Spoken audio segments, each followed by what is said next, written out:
chefs d'État et de gouvernement du continent africain, Messieurs les présidents des instances régionales et sous-régionales africaines, et distingués invités, Mesdames et Messieurs. Et je voudrais tout d'abord saluer et remercier Son Excellence M. Vladimir Poutine, président de la Fédération de Russie, et l'ensemble du gouvernement de la Fédération de Russie, et au comité d'organisation pour l'invitation qui m'a été adressée et pour l'accueil combien chaleureux qui a été réservé à ma délégation à l'occasion de ce deuxième grand rendez-vous Russie-Afrique à Saint-Pétersbourg, ville-pont chargée d'histoire. Excellences, Monsieur le Président, distingués invités, la tenue du sommet de Saint-Pétersbourg, moins de 4 ans après celui de Sochi en 2019, témoigne une fois de plus de la qualité des partenariats stratégiques entre la Russie et l'Afrique. Un partenariat fondé sur une amitié de longue date, la sincérité, le respect mutuel, toutes choses qui impriment un caractère spécial à nos relations. Le Mali n'a certes pas de continuité géographique, encore moins de langue en commun avec la Russie. Cependant, nos deux pays entretiennent de solides relations d'amitié et de coopération depuis 1960, date de l'accession de notre pays à l'indépendance. En dépit des bouleversements intervenus, nos relations se sont densifiées et diversifiées avec des succès et des réalisations dans les domaines stratégiques comme les infrastructures, l'agriculture, la santé, l'enseignement supérieur et la recherche scientifique, la géologie et les mines, ainsi que la défense et la sécurité. Malgré la situation géopolitique et la conjoncture mondiale, il est évident, et cela est bien un constat, que le peuple malien est fortement mobilisé aux côtés des autorités de la transition, dont l'objectif est de construire et de consolider dans la durée un partenariat stratégique gagnant-gagnant entre le Mali et la Fédération de Russie pour le bonheur de nos deux peuples. Un tel partenariat est d'autant plus indispensable que la Russie a su prouver dans les moments difficiles son statut de partenaire traditionnel du Mali, tant par sa fiabilité que par son dynamisme dans l'accompagnement de notre pays pour relever les défis cruciaux du moment, tout en respectant notre souveraineté. Convaincu que la restauration de la paix, de la stabilité et de la sécurité est la pierre angulaire de tout développement, nous avons décidé d'assumer pleinement notre responsabilité première, qui est de protéger nos populations et de défendre l'intégrité de notre territoire. Ce choix stratégique intervient après une décennie de présence des forces internationales sans résultat tangible et dont le schéma consistait à entretenir la menace sur notre territoire et nous maintenir dans la dépendance. C'est pourquoi, dans le cadre du renforcement des capacités opérationnelles des forces de défense et de sécurité, le Mali a noué avec la Russie un partenariat militaire dont je tiens à saluer la fiabilité. Ainsi, avec l'appui de la Russie, le Mali recouvre progressivement sa pleine souveraineté sur l'ensemble de son territoire et nos forces de défense et de sécurité opèrent en toute autonomie et en toute liberté d'action. Les forces maliennes sont désormais dans une dynamique offensive, reprenant du terrain et réduisant de façon significative les attaques ciblant les camps militaires et les civils, permettant ainsi le retour progressif des personnes déplacées et des services sociaux de base dans plusieurs localités. Aussi voudrais-je, Monsieur le Président, vous renouveler ma profonde gratitude pour l'appui de votre gouvernement sous votre impulsion qui a permis à mon pays de connaître des avancées significatives dans le cadre de la lutte contre le terrorisme. La coopération entre nos deux pays ne saurait se réduire aux seules questions de défense et de sécurité. Elle embrasse également les domaines du renforcement des capacités en ressources humaines, par l'augmentation des bourses d'études dans tous les secteurs stratégiques, ainsi qu'aux relations économiques et commerciales. Ainsi, les partenariats entre les secteurs privés de nos deux pays connaissent aujourd'hui une nouvelle dynamique. Les forums économiques et humanitaires en marge du présent sommet est une opportunité pour accroître les relations économiques au plan bilatéral.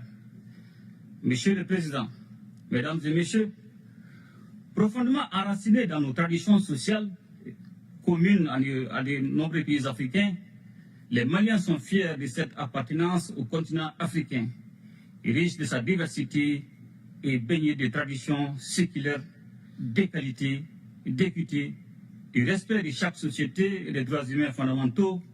Ce sont des valeurs, des principes et des expériences historiques de justice que nous partageons avec la Russie et qui font que notre partenariat est si spécial. Aujourd'hui plus que jamais, les destins des peuples africains et russes sont liés. Cette interdépendance exige une réponse collective et appropriée aux défis auxquels nous devons ensemble faire face. Sans cette cohésion, l'affirmation de la souveraineté pleine et entière de nos États, la lutte contre le terrorisme et la pauvreté, de même que la promotion des droits et des libertés, ne peuvent être conduites efficacement. Comme vous le savez, la région du Sahel en général et le Mali en particulier est depuis quelques années en proie à une crise multidimensionnelle résultante de l'intervention de l'OTAN en Libye. Et cela a rendu plus vulnérables les populations déjà confrontées aux effets combinés des facteurs sécuritaires, sociopolitiques, économiques, climatiques, environnementaux et récemment sanitaires liés à la pandémie de la COVID-19. Je voudrais également saisir cette occasion pour remercier tous nos amis et partenaires qui continuent d'exprimer leur solidarité et leur soutien au pays du Sahel en vue de renforcer la résilience de nos populations face à l'insécurité alimentaire et nutritionnelle cyclique. Aussi voudrais-je, Monsieur le Président, encourager la reprise des discussions relatives à la conclusion d'un accord international juste et équitable permettant l'exportation des céréales à destination du continent africain. S'agissant du différend qui oppose la Russie à l'Ukraine, le Mali invite les médiations internationales à plus d'ouverture et de pragmatisme en vue de poursuivre et renforcer les efforts pour un règlement pacifique de la crise. Monsieur le Président, Mesdames et Messieurs, membres des Nations Unies, le Mali reste attaché à la coopération internationale, au multilatéralisme et à un ordre international fondé sur des règles justes et équitables. Il est donc primordial que tous les membres des Nations Unies respectent les valeurs et principes fondamentaux du droit international et agissent de manière à protéger et faire respecter la Charte des Nations Unies.